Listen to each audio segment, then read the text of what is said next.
My name's JD Bradley, and I've had a hell of a life that's given me a unique perspective and crazy stories that I share here. If you maintain a violent lifestyle, you get your ass beat from time to time. I don't give a fuck who you are. You might be the love child of Bruce Lee and the Hulk if they could have kids, but perhaps 3 or 4 guys would kick your ass, or there'd be weapons involved, or maybe your opponent will simply outclass you. But if you're a violent person, you will get your ass kicked from time to time. Life is not a comic book. Any dude that claims to have had a life of significant violence and that he's never lost a fight is a liar. I've fought a lot as an adult, which I now consider rather stupid. I foolishly and restrictedly thought that I just kept coming across assholes, but I brought violence into my own life, primarily by my own behavior. I see that now. I fucked a lot of dudes up, but every now and then, I got my ass beat. Law of averages, anyone? The degree of the beating, of course, has 2 sides of the equation. How badly I want to hurt you, and how hard you'll fight back. I'm clearly admitting that I've had my ass kicked, sometimes badly, but I'm proud that no one's ever wanted to fight me twice. That's realistically the best thing to be able to say as a street fighter. Also, if you get your ass kicked, take your beating like a man. I've seen a couple guys actually try to beg their way out of it. There's no bigger punk bitch thing in the world to do, and it's not going to help anyway. Let's get to the next day. You survived. You got home. You wake up in your own bed.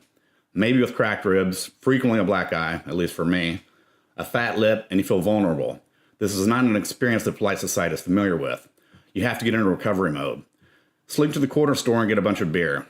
If you've really been fighting, you already have a good first aid kit available. Hug yourself, motherfucker. Tend to your wounds, drink yourself blind. Cry if you need to. You've just been through some traumatic shit. Then you have to emerge from your cocoon back into the world. I was living in a small town in the Northwest and was a regular at a bar that a new guy named Ralph started frequenting. He had a neck tattoo, and this is in the mid-90s. I'd never seen such a thing. He said he had it done in prison, and I had no reason to disbelieve him. He was friendly and liked to buy rounds for people. I certainly had no problems with him, but he did talk too much about fighting. I never saw him get into a fight. It's more like he was trying to impress me. He wasn't a particularly imposing guy. I explained that there's more value to a man than fighting, but his reply was, well, then why are you always getting into fights? I told him maybe because I was fucked up. He assured me that if the shit goes down, I'll have your back on many occasions, to which I always replied, okay, buddy. It became apparent to me that he looked up to me, and that's a responsibility, so I treated him well. I figured at the least he had heart and would on swing if it came down to it. One day he called me and said, are you going to the bar? And offered me a ride. We'd been there about 3 or 4 hours, and I really need to get home because I woke up early for my job, but his car wouldn't start. I only lived a mile or so from there, and I offered him the couch for the night, and we started walking, but then a truck pulled up with 3 assholes that didn't like me, and one of them had previously received a beating from me.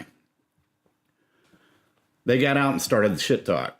It was clearly going down, but then I heard something behind me, and I turned to see Ralph running away. As I turned back around, I received a fist to the face and subsequently a pretty serious 3-on-1 beating.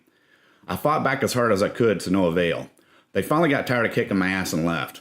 I staggered home with blood coagulating in my nose, a black eye, and some cracked ribs. Luckily, I had booze at home. I didn't make it to work the next day. I did, however, make it to the bar, and everyone wanted to know what happened. People were pretty pissed at Ralph, but I'm sure he realized that because he left town and never came back. If there's a lesson here, it must be surely to always listen to your gut. And my heart, I knew he was overcompensating, but I liked him. I didn't listen, and because of that, I ended up getting a pretty serious ass kicking. Fuck Ralph's punk bitch ass wherever he is, and fuck anybody like him. But that was the price I had to pay for maintaining a violent lifestyle. If you enjoyed this episode, please like, comment, share, and or subscribe. Tune in next time to hear about my good friends Yvonne and Wheelchair Mike, 2 of the more interesting friends I have from my crack smoking days. Until next time.